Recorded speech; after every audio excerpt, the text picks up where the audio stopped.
Mga kwento ng lagim.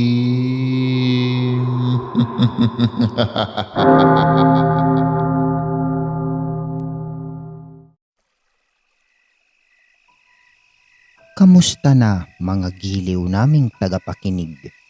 Maaari po kayong mag-send sa amin ng mga kwentong katatakutan at pwede po kayong mag-like at mag-comment kung nasang lugar po kayo para ma-shoutout po namin kayo sa susunod naming kwento. Maraming salamat mga giliw naming tagapakinig. Don't forget to like and subscribe our channel para palagi po kayong updated sa mga kwentong katatakutan. Tinawag ng mga maharlikang babaylan ang mga itim na elemento at masamang espiritu para tulungan silang gapihin ang kalaban. Halos bumaha ng sariwang dugo sa tarangkahan ng palasyo at marami na rin ang nasawi sa dalawang pangkat. Nagkalat na rin sa lupa ang mga pugot na ulo ng kawal ni Raja Kalim. Samantala, ang mga elemento at itim na espiritu ay pumasok sa katawan ng mga kawal ng hari at kusa na lang silang namatay dahil hinihigop ang kanilang enerhiya hanggang sa tuluyang silang mamatay. Tumagal ng isang araw ang naganap na digmaan na kung saan nasakop na ng mga mandirigmang kababaihan at babaylan ang loob ng palasyo. Hindi na rin mabilang ang nasawi sa digmaan at halos kakaunti na lang ang kawal ni Raja Kalim.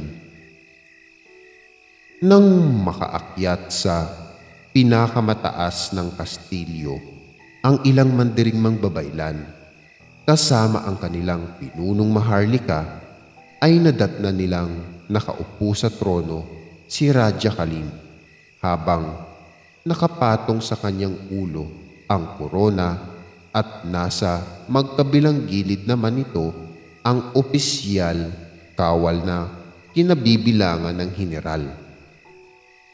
Hinarap ng mga mandirigmang babaylan ang general. Nahirapan silang talunin ito dahil magaling ang general sa paghawak ng espada. Ngunit natalo pa rin ang opisyal ng hari dahil gumamit ng itim na maharlika ang mga maharlikang babaylan na kung saan ang hari na lang ang natitirang buhay sa loob ng palasyo. Dahil hindi naman marunong sa pakikipaglaban ang hari, ay wala siyang kalaban-laban sa mga mandirigmang babaeng nasa harapan niya na handa ng putulin ang kanyang ulo. Raja Kalim, kailangan mo nang bumaba sa trono. Hindi ka karapat-dapat na maging hari ng kastilyong ito. Wala kang kwentang hari. Isa kang basura na dapat nang sunugin. Matapang na wika ng pinuno ng maharlikang babaylan. Isa kang lapastangang babaylan. Paano mo nagawang pagsalitaan ang isang hari? Lumuhod ka sa aking harapan at humingi ng tawad. Sambit naman ng hari sa pinuno ng mga babaylan. Hari, ang lakas naman ng loob mo na tawagin ang iyong sarili na hari. Bakit ako luluhod sa harapan mo? Wala ka ng kapangyarihan dahil patay na ang mga kawal mo. Sagot muli ng pinuno ng babaylan. Akmang magsasalita pa sana si Raja Kalim, ay mabilis na kumilos ang pinuno ng mga maharlikang babaylan at walang habas na tinabas ang ulo ng hari. Tumilapon ang ulo ni Raja Kalim sa sahig at nalaglag ang suot nitong korona sa gintong silya na kinauupuan ng hari. Kinuha ng pinuno ng maharlikang babaylan ang ulo ni Raja Kalim at tumungo ito sa labas ng balkonahe sa tore ng palasyo at sumigaw ng malakas na patay na ang hari. At itinapon ang ulo sa tore pababa ng palasyo kung saan naroon ang mga mandirigmang babae. Simula ng paslangin ng hari ay ang maharlikang babaylan ang umupo sa trono at siya ang nagsilbing reyna at nagpatupad ng panibagong monarkiyang pansaligang batas. Siya na rin ang reynang konsorte bilang bagong mamumuno sa kaharian. Pinalaya ng mga mandirigmang Amazona ang mga babaeng nakabilanggo sa ilalim ng kastilyo at karamihan sa mga nakabilanggo ay ang mga batang babae. Binago ng reyna ng mga babaylan ang batas ng palasyo at gumawa ng sariling adhikain na bawal na ang lalaki na pumasok sa kanilang kinasasakupan. Kahit na mangangalakal o tatanghal ang mga ito. Lumipas ang ilang dekada na kung saan matanda na ang reyna ng mga babaylan, ay pumili ito ng panibagong mamumuno na kadugo niya na isa ring maharlikang babaylan para ipasa ang korona.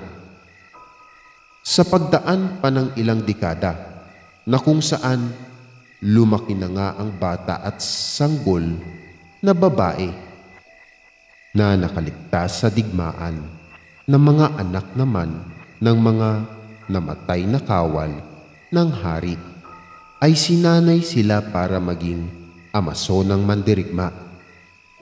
Ang mga bata at sanggol na lalaki na naiwan sa palasyo at mga anak ng mga kawal ng hari ay itinapon nila sa malayo dahil itinuring nilang salot at lason ang mga kalalakihan sa palasyo. Sa paglipas pa ng mga panahon ng kung saang siglo na ang nakalipas, ay si Imperatriz Amihan ang kasulukuyang reyna ng mga Amazonang mandirigma at babaylan. At nasa lahi na rin ni Imperatriz Amihan ang dugong maharlikang babaylan. Kasalukuyang taon, Imperatriz Amihan, nakahanda na po ang mainit na tubig sa malaking batya at nailagay na rin ang mga taluyot ng bulaklak. Maaari na po kayong maligo roon, mahal kong reyna. Magalang na wika ng kanang kamay ni Imperatriz Amihan. Ganun ba, General Malaya? General, pakisabi sa mga taga-silbi na ipaghabi ako ng magandang malong gamit ang natatanging sinulit. Utos ni Imperatriz Amihan kay General Malaya. Si Malaya rin ang nagsisilbing tagapangasiwa ng kastilyo at may dugo rin itong maharlikang babaylan. Masusunod po, Imperatriz Amihan, sagot naman ng general at magiliw na ngumiti. Ang malong din ang nagsisilbing pangunahing kasuotan ng mga Amazona dahil iyon lang ang maaaring ipangtapal nila sa hubad nilang katawan Nang makaalis si Malaya, ay marahang tumayo sa pagkakahiga si Imperatriz Amihan upang tumungo sa malawak na batya ng kanyang paliliguan.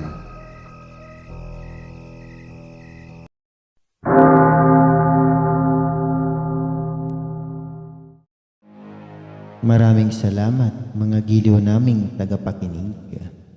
Huwag po nating kalimutan mag-subscribe at mag-like ng ating channel para sa mga kwento ng lagi.